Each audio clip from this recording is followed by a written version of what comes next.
Graças a Deus você é homem lindão! Seja bem-vindo ao nosso devocional DHPH de Homem para Homem do CMN Hombridade, aqui da Universidade da Família para o seu coração, um coração de homens. Estamos estudando o livro Homens Ousados de Paul Coe, na qual apresenta para nós 12 exercícios espirituais para fortalecimento da nossa vida espiritual.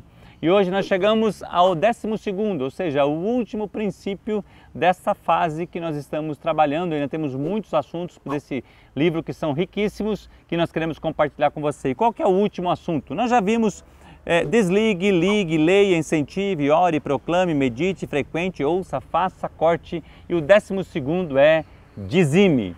Fique comigo.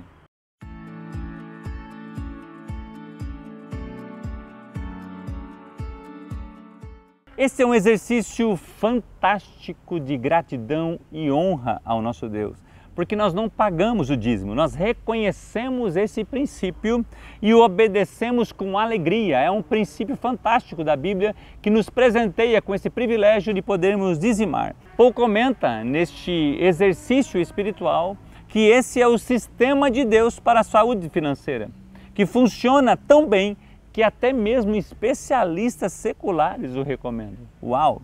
Ele ainda fala, procure familiarizar-se com o sistema de Deus e se afaste do sistema do mundo, seguindo regras culturais de sucesso, dinheiro, vida e outros assuntos. Aprendi esse princípio com meu pai desde a minha infância. Meu pai sempre foi um homem dizimista na casa de Deus e eu aprendi esse princípio com ele e tenho tido o privilégio e a alegria de honrar a Deus com os meus dízimos. Não é um peso, é um prazer. E a Bíblia fala desse princípio com uma clareza tão profunda e ainda fala como uma primícia, ou seja, o primeiro da sua renda, aquilo que você ganhou por primeiro. Gladys e eu temos esse hábito de sempre que a gente recebe, independente do valor, seja uma oferta, seja uma doação, seja o nosso salário, nós pegamos imediatamente e nós reconhecemos a Deus como nosso provedor e entregamos o nosso dízimo com muita alegria na casa de Deus, na igreja na qual nós congregamos. E eu quero convidar você a ter esse princípio. Por quê? Dizimar é reconhecer que Deus é provedor e honrá-lo. Gênesis, no capítulo 14 e 20, a Bíblia diz assim: e bendito seja o Deus Altíssimo, que entregou os seus inimigos nas suas mãos, e Abraão lhe deu o dízimo de tudo. Ou seja, eles tinham acabado de vencer uma guerra. Deus não tinha pedido absolutamente nada para Abraão, mas Abraão ficou tão grato que ele falou: eu vou dar o dízimo, os 10% da minha renda em louvor e gratidão a Deus. Uau! Abraão sendo grato para vencer os seus inimigos e ele tendo honrado a Deus. Gratidão é um princípio que agrada a Deus. E você vê na palavra de Deus, Abraão sendo abençoados em todos os seus caminhos. Presta atenção em Gênesis capítulo 28, 20 a 22. E Jacó fez um voto, dizendo: se Deus for comigo e me guardar nesta viagem que faço, e me der pão para comer e vestes para vestir, e eu em paz tornar a casa de meu pai, o Senhor me será por Deus. E esta pedra que tenho posto por coluna será a casa de Deus, e de tudo quanto me deres, certamente te darei o dízimo. Sabe o que eu acho legal isso? Porque aqui nós estamos falando da terceira geração. É Deus de Abraão, de Isaac e de Jacó. Abraão iniciou um processo de gratidão e agora Jacó está propondo um voto de gratidão. Se Deus desse uma viagem para ele abençoada, se Deus fizesse ele prosperar nos seus caminhos, não faltasse comida, não faltasse roupa, ele pudesse voltar em paz para a casa dos seus pais, certamente ele daria o dízimo. Uau! E você conhece a história de Jacó, ele volta da casa do seu sogro Labão para a sua casa do seu pai, e ele chega em Betel e ele presta um altar de adoração a Deus e ele tem esse hábito de gratidão, de louvar a Deus com o seu dízimo. Por isso que é um princípio, é um exercício. E aqui é um ponto importante. Assim como herdamos em Cristo as promessas feitas por Deus a Abraão, no monte Deus proverá, devemos seguir seu exemplo de gratidão a Deus e honrá-los com o nosso dízimo. Lá em Gálatas, no capítulo 3, versículo 19, a Bíblia fala assim: e se sois de Cristo, sois descendentes de Abraão segundo a promessa. E muitas vezes quando a gente olha essa palavra descendente ou herança ou pertencendo à promessa, a gente já pensa em finanças, a gente já pensa em bens, a gente já pensa em riquezas.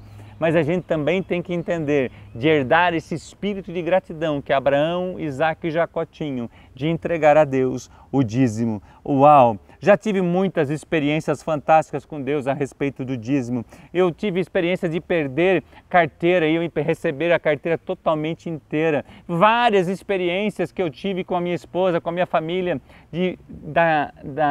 do privilégio de ser protegido por Deus, porque a Bíblia fala que Deus repreenderia o devorador.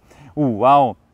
Por favor, não venha com essa desculpa que pastor tal fez isso, que outro fez aquilo. Sabe, quando estava Abraão e Ló juntos, Abraão fala assim para Ló: se você for para a esquerda, eu vou para a direita, se você for para a direita, eu vou para a esquerda. Por quê? Porque ele sabia que quem abençoava ele não era a terra que ele está indo, era Deus que era o provedor. Por isso que Abraão era tão grato. E eu e você temos que entender que aonde eu e você formos, Deus estará conosco se nós formos fiel. A gente vê isso na vida de Abraão, porque a bênção acompanha quem honra e obedece.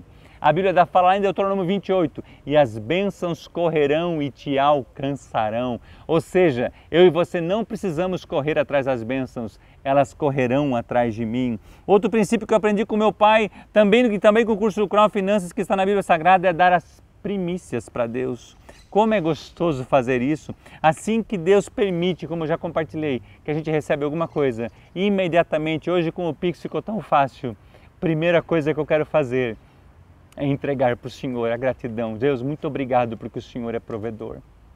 A gente aprende isso com muitos detalhes no curso do Crown, que eu também já indiquei no devocional anterior e eu quero indicar para você mais uma vez. Malaquias, no capítulo 3 e versículo 10, a Bíblia diz assim: tragam todos os dízimos aos depósitos do templo, para que haja provisão em minha casa. Se o fizerem, diz o Senhor dos Exércitos, abrirei a janela dos céus para vocês. Derramarei tantas bênçãos que não haverá espaço para guardá-las. Sim, ponham-me à prova. Uau! Olha só, meu irmão.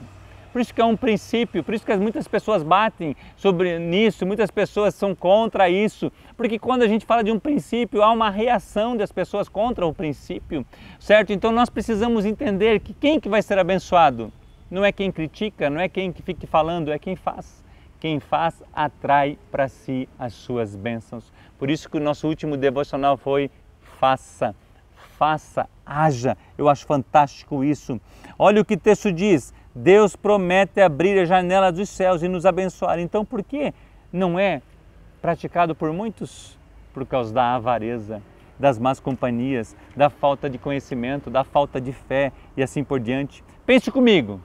Muitas pessoas dizem, começam a ser fiéis, a pessoa ganha lá um salário mínimo, R$1.000 por mês, sei lá, R$1.500 e vai lá e dá 100 ou R$150 de dízimo, certo? Que é os 10% ele dá com alegria.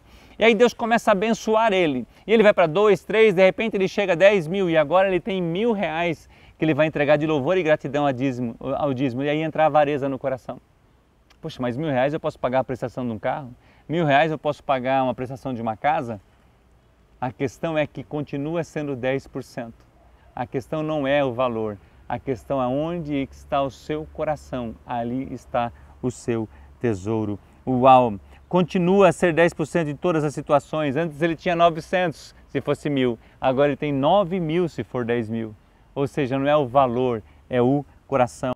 Mateus 6, 19 e 21 fala assim: não ajunte tesouros aqui na terra, onde as traças e a ferrugem os destroem, e onde os ladrões arrombam casas e os furtam. Ajunte seus tesouros no céu, onde as traças e ferrugem não destroem, e onde os ladrões não roubam e nem furtam. Onde seu tesouro estiver, ali também estará o seu coração.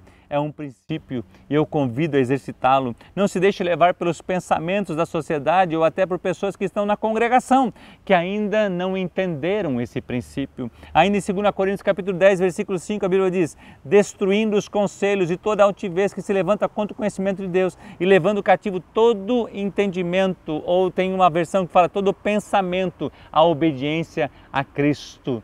É um exercício que eu quero convidar você a fazer. E você é homem. O meu papo aqui é de homem para homem. Você é o cabeça. Se você fizer na sua casa, você atrai a bênção para o seu lar. Uau! Leve esses pensamentos negativos que muitos falam a Cristo, a cruz de Cristo, porque isso vai te fazer ser um homem abençoado. Desfrutará das bênçãos quem obedece. Quem não o faz, pensa estar sendo abençoado ou ainda fomentando que não dá o dízimo, e você também não deveria fazê-lo. Não entre nessa conversa.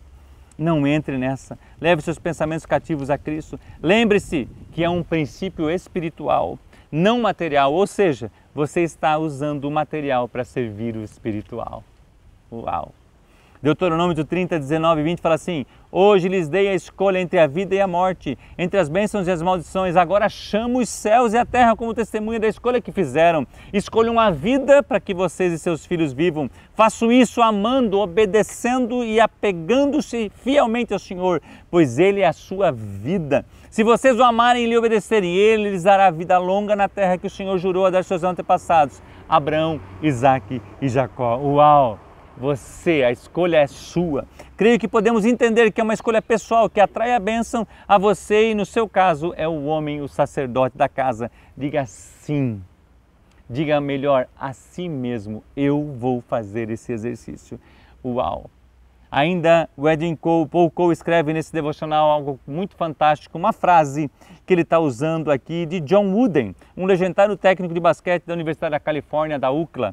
E esse homem falou assim: tempo perdido é tempo perdido. Está perdido para sempre. Algumas pessoas dizem para si mesmas que trabalharão 2 vezes mais no dia seguinte para compensar o que não fizeram no dia anterior. As pessoas devem sempre fazer o melhor possível. Se vão trabalhar 2 vezes amanhã, também devem trabalhar 2 vezes mais hoje. Isso é o melhor possível. Uau! É uma decisão. São exercícios que a gente está fechando. E eu quero convidar você. Quer ser um campeão? Exercite-se espiritualmente e dê o seu melhor. Faça escolhas sábias e será próspero. O nosso alvo é ser semelhante a Cristo. Jesus, num momento, ele fala assim: dai a César o que é de César e dai a Deus o que é de Deus. Nós somos CMN, uma rede de homens cristãos. Nós resgatamos homens, nós resgatamos famílias. Que Deus te abençoe e um grande abraço.